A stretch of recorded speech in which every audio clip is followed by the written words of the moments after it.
Yo, what's good, everybody? It's your boy, the Mambo here, coming back at you with part 39 of What If Naruto Was Like Minato, otherwise known as Return to the Flash on Wattpad. And if you want to read the story for yourself or don't like the way that I narrate things, it's totally fine. The link in the description will bring you to the story. Also, the other links in the description will bring you to the Discord server and the Instagram. We have a good time over there. If you want to reach out to me personally or have a question that you would like to ask or a story you would like to suggest, you can do so on those platforms. I'm usually available over there. I try to be as active as physically possible. Also, another thing is like, comment, and subscribe. I respond to all comments, heart all comments, and like all comments when I see them. If I miss your comment, I apologize. Try to comment it again or message me that you had something if it was important. Also, if you do subscribe, please turn on the post notifications so that you get notified whenever I post or upload a video, seeing as I'm looking to be more active in the immediate future, and I'm trying to, I'm just trying to pump the content out for you guys. So, yeah, man, I hope you enjoy the video, and without further ado, cue the intro, please.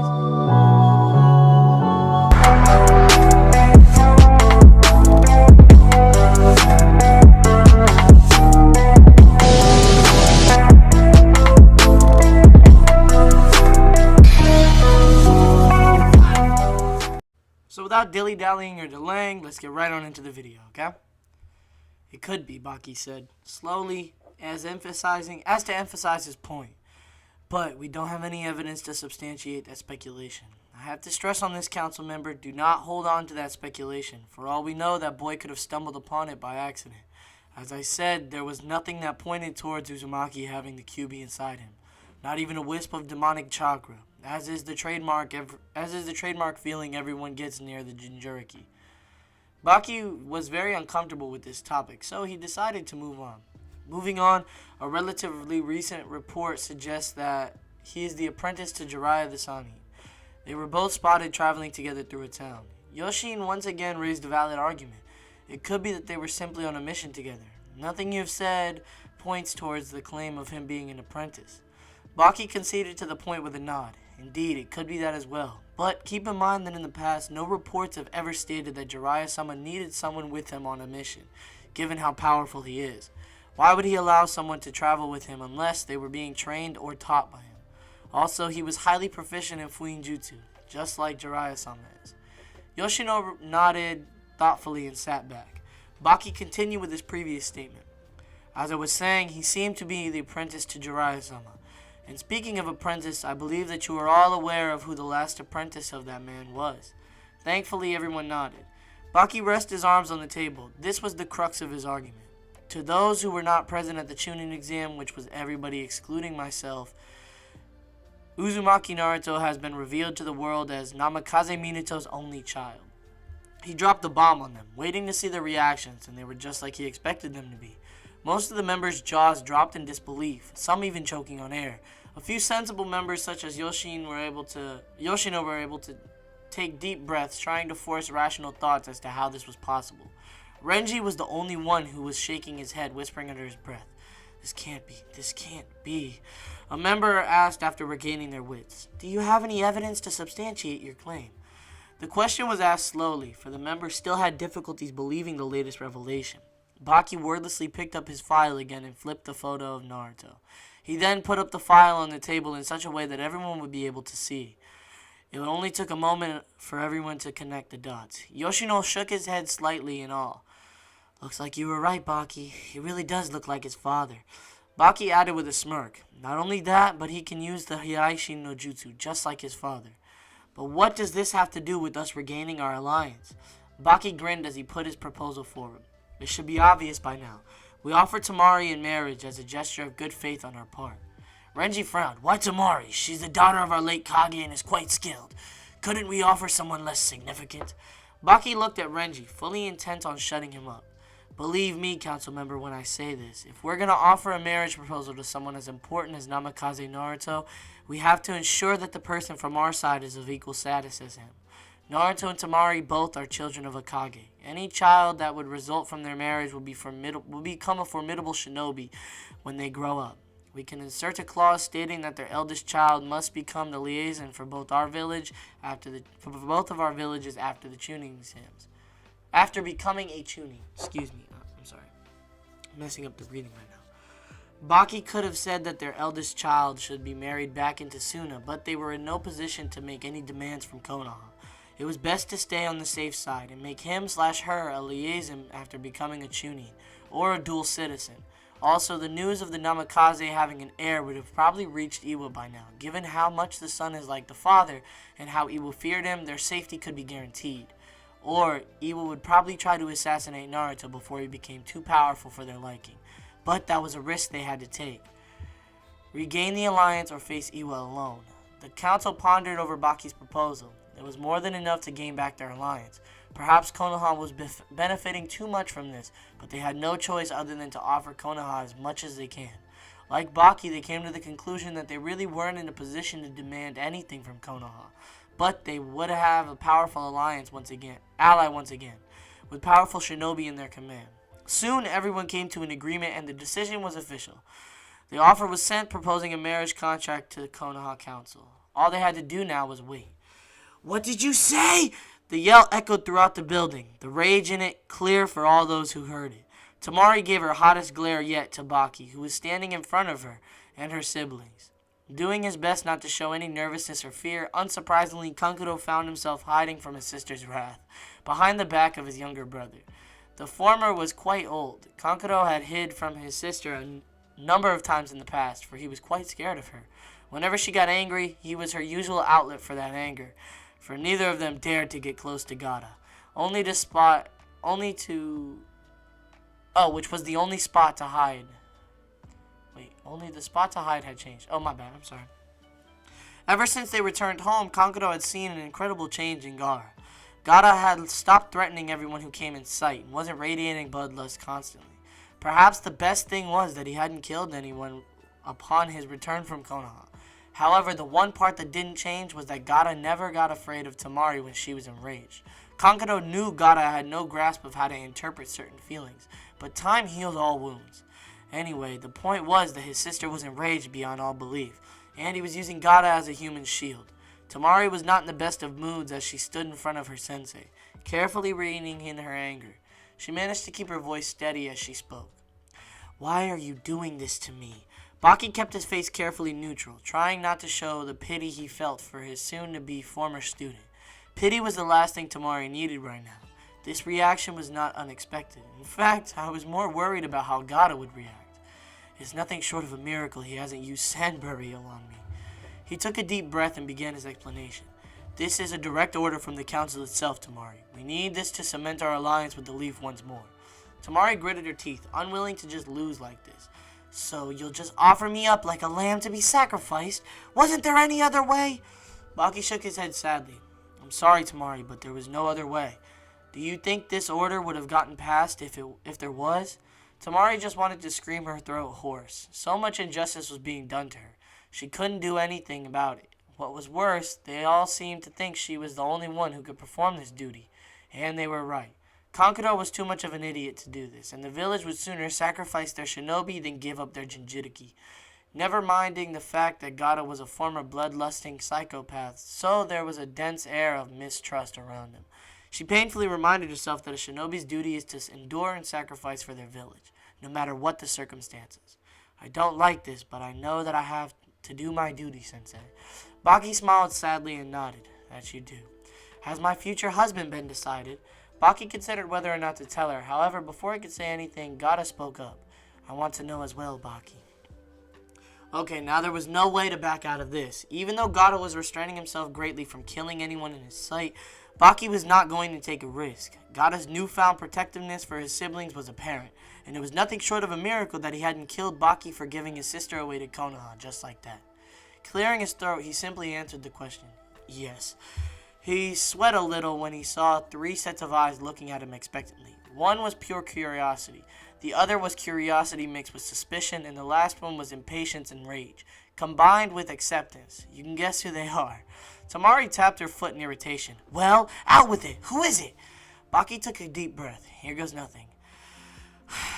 He's the same person who defeated Gata. You may know him as Namikaze Minato."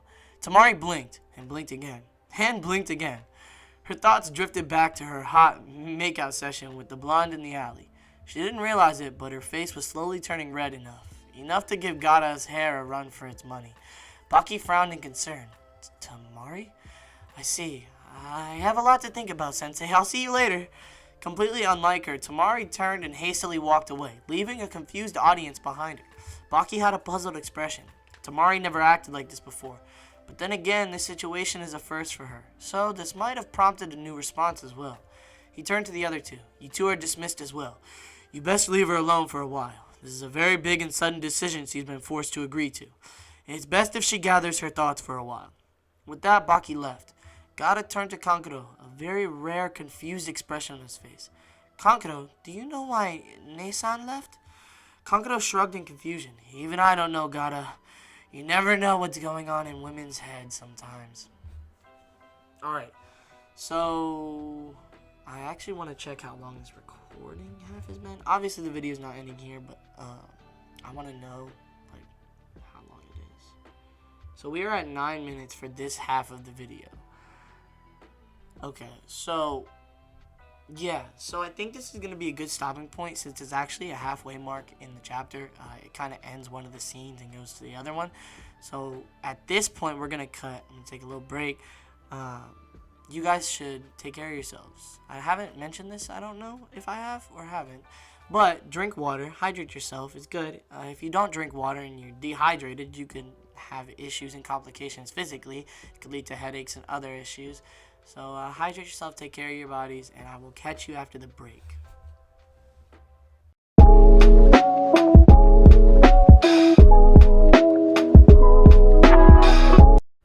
Alright, so without further ado, let's get right on into the second half of the video. Tamari hastily made her way to the training ground that was reserved only for Kages. However, as a child of a Kage, they got access to it without any problem. She made her way to her favorite spot, on the lowest branch of one of the few trees that were in the training ground. She climbed onto the branch and finally let out a giggle she had been keeping inside her. It's so surreal. I mean, what are the odds? I never imagined that this would happen. The giggle receded in a soft smile to its place as she gazed at the setting sun. She still couldn't wrap her head around it. She was going to get married to Naruto of all people. The same Naruto who she had feelings for, and had only grown from the time she had come back to Suna. In all honesty, she never thought that she could form a relationship with him as much as she wanted to. And she pretty much believed that he thought the same. She was of Suna and he was of Konoha. But it was almost as if the universe wanted to prove both of them wrong, but for good. Then the confusion and hesitance hit her, with a pinch of insecurity. Was she really ready to get married? No, granted she didn't have, dare she say, strong feelings for the blonde.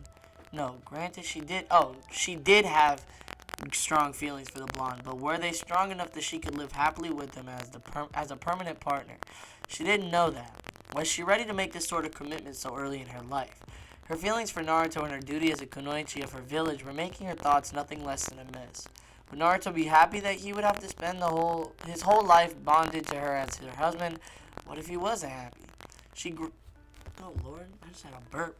She groaned as she rubbed her head, trying to make some sense out of the mess. That was her mind.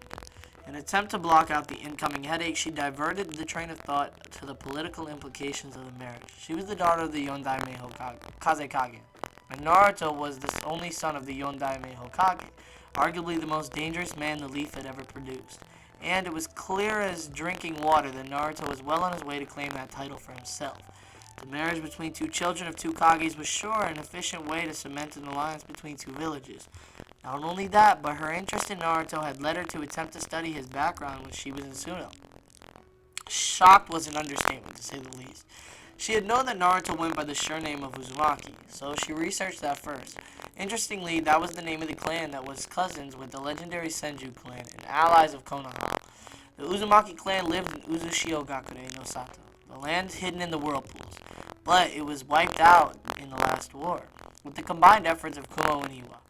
Apparently, there was a survivor who made it to Konoha and married the Yondaime to give birth to Naruto. Of course, since there was only one survivor, the clan was then given a seat in the council, as a gesture of friendship they used to have with the village, which meant that Naruto was now the sole heir of the Uzumaki clan, soon to be head, because of undoubtedly making Chunin. Another shocking fact was that Naruto was the head of two clans, not one. It was no secret that the person who becomes a Kage, his name is automatically granted clan status. In essence, Naruto was the soon-to-be head of the Namikaze clan as well. He would become a powerful figure in village politics, which the two clans back with the Lord have mercy. Your boy's tripping on his words now. Alright, let's digress now. Let's come back. Where am I? Alright, there I am. Alright, with two clan seats backing him, there was a lot of power and responsibility for a single person. She thought with some relief that he would have her to share his responsibility. He wouldn't have to be alone in that. Finally, her thoughts took a turn that was long coming. Her face turned red as she suddenly thought about the implications of her marriage to Naruto. More specifically, what that had to do on their wedding night. Tamari's entire face went the shade of Gatta's hair in red. She recalled what she had done in the alley that night. Her and Naruto, places his hands had touched. She let out an embarrassed squeal as she put her face in her hands. Why was she so embarrassed? It didn't make any sense. In the end, her thoughts came to this. While she was happy that she was getting married to someone like Naruto, not some snob like the Uchiha, she wanted to see if the bond that was there between them had the potential to grow stronger or not. Whether both of them were truly capable of loving each other or not. And she wouldn't say no to any more naughty things that happened between them along the way that helped reinforce that bond. Nope, not at all. Was that only a minute? Bro, wait, oh, that was 4 minutes. I'm about to say. Alright. Tsunade watched amused. Did Shizune and as both Naruto and Jiraiya quarreled like children? Tsunade watched amused. As did Shizune, as Naruto and Jiraiya quarreled like children. This was the first time she was seeing Naruto get so heated in an argument. So childish such as this. Lame as hell, mind you. You're always going on and on and on about how you're such an awesome shinobi, and yet you got nailed by her perverted attack. You Edo Sennin! Urus. Be quiet. The two of them were literally butting heads, teeth grinding audibly. Naruto was the first to back off, a smirk on his face. It felt good to act childish once in a while, especially when he was making fun of his perverted godfather. You know I'm right, Edo Sennin. You know, Naruto, that's quite an apt nickname for Jiraiya. Tsunade chuckled. Jiraiya's head instantly dropped in depression. Naruto nodded graciously. In all honesty, I never really thought about it. It simply came out of my mouth at the moment. The journey back to Konoha had been covered in very high spirits. Tsunade finally had an air around her that felt like the Hokage she was about to become. Soon enough, the gates of Konoha came within their sight, the size of hands. You people have no respect for me. He received 3 deadpan stares at the same time, causing him to chuckle nervously as he rubbed the back of his head. Naruto turned his head away. Spotting the gates of Konoha in the distance, all of a sudden a thought popped into his head, causing him to grin challengingly. Both Tsunade and Shizune noticed the grin, and knew a devious thought had taken root in the mind of Uzumaki. Hey, Edo Sennin! The call caused Jiraiya to almost cry at him in indignance, but stopped when he noticed the grin on his face. What's on your mind, Gaki? Naruto pointed his index finger in the direction of the gate.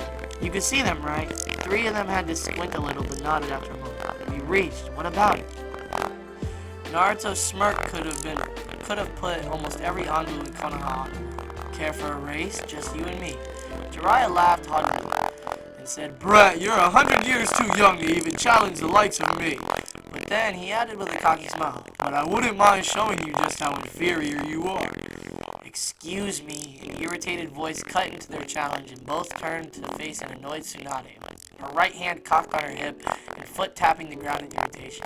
Shizune simply stood behind her, not knowing what to do. I hope you weren't planning to forget that we're here too. Naruto's face suddenly changed into a completely innocent expression, something that caused Tsunade to stiffen in guard. She rather preferred his devious expression rather than this. At least that looked simple. This look had her convinced that Naruto was a completely innocent boy. Oh no, not at all, Naruto replied with a shake of his head as he took off his backpack, holding it out to Tsunade, who raised an eyebrow in question. Naruto just put his hand forward. Hold it for a sec, please. Tsunade begrudgingly took the backpack and slung it over her shoulder, only because the brat said please. She was confused when Naruto then walked around her, so that he was standing right behind her and she was like, You are part of this race. Well, in fact, he slung his hands over the shoulders of both of them. You both are the referees. With that, he flashed them to the marker he had put on the gates of Konoha. Naruto turned to Jiraiya, who shook his head and said, Tsunade will beat you into the ground for not warning her. Naruto waved dismissively. She won't. Even if she attempts to do that, she's way too slow to catch someone as fast as me. Also, shinobi must always be on guard. Jiraiya snorted but said nothing. He liked this characteristic of Naruto. The kid didn't give a damn about who he wanted to beat him, and had the balls and skills to pull off such a stunt. He picked up a pebble and bounced it in his hand. You ready? Naruto came to stand beside him, having deactivated the resistance seals for this. Ready when you are. Jiraiya flicked his finger, sending the pebble flying into the air. Both tensed as it neared the ground, and as soon as it touched, they disappeared. Tsunade and Shizune blinked as they suddenly found themselves standing right at the gates of Konoha. The gate guard Izumo and Kotetsu blinked in shock as they found themselves suddenly staring at one of the legendary figures of Konoha. Senju Tsunade, not only considered the strongest kunoichi in the elemental nations, but also one of the most beautiful as well. Right now they felt themselves scared, for her beautiful face was angry as hell. Tsunade clenched her fist and snarled, That brat didn't even give me a warning in forcing me into this petty race. However, her rant was cut off as two dust clouds rapidly made their way to her position. Remember when Naruto had sent her here like this? Oh, remembering why Naruto had sent her here like this. The time on my computer is not changing. It's 8 minutes behind. It's just not moving. What the heck? Alright. My bad. I digress. Let's continue. Both figures shot post her right into the village, leaving a surprise to Tsunade and Shizune. They both had seen who was the winner. Of course, there was little doubt. Jiraiya huffed as he tried to catch his breath, looking at an equally huffing Naruto. That brat had almost beat him. His reflexes were as scary as ever. Naruto had dashed as soon as the stone was a millimeter above the ground, with Jiraiya immediately dashing after. If not for the flex of his chakra near the end, he would have totally lost. Would you look at that? Jiraiya almost lost to a 13-year-old. To a 13-year-old. Both of them turned to see a smirking Tsunade walking up to them, carelessly throwing Naruto's bag at her. Jiraiya looked away petulantly. But I didn't. Also, I was carrying extra luggage. Naruto slung his bag. I will concede to my defeat. Better than me, said he. For now, at least. Jiraiya's triumphant smirk faltered at the end of Naruto's sentence. Of course, he planned on taking the brat on a training trip sometime later, and he had no doubts that Naruto would surpass him. Naruto faced the three of them. Alright, my mission finishes here. I'll report tomorrow morning for debriefing, Gotcha. Enjoy your walk of fame, Kage-sama. He added teasingly before disappearing in a flash. Tsunade's eye twitched in irritation before a small smile of fondness came onto her face. He may look like his father and even act like him most of the time. He sure has his mother's moments as well. With that, they made their way to Hokage Town. Naruto wasn't wrong. People were not discreet at all when they saw two of the Sannin walking together, one of which had returned from an absence of almost a decade and a half. Tsunade found herself smiling against her will as she gazed upon the home of her precious people once again. People were smiling in relief after seeing two powerful shinobi of Konoha walking through the streets.